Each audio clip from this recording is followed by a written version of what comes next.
मोहब्बत में नाराजगी भी, खामोशी भी हमेशा मुख्तसर होनी चाहिए, क्योंकि जिंदगी मुख्तसर है।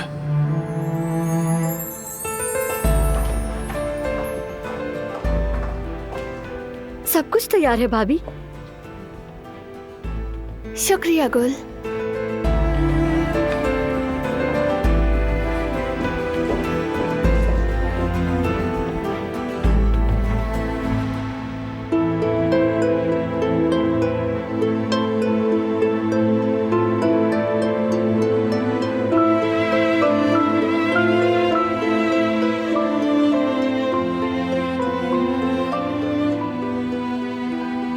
तुम्हारा दिल बेटा ना तो सख्त है ना ही बेरहम, और दिलान का तो बिल्कुल नहीं। तुमने जो कुछ मुझसे कहा है वही जाकर उसे भी कहो।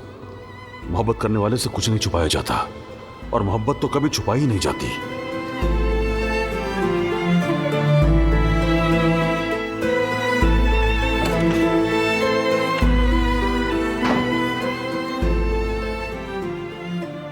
मैं तुम्हारे पास ही आ रहा था। आओ मेरे साथ।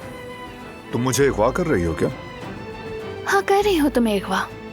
कोई एतराज है क्या? नहीं, अगर तुम मुझे अगवा कर भी रही हो तो मुझे एतराज नहीं। तो चलो।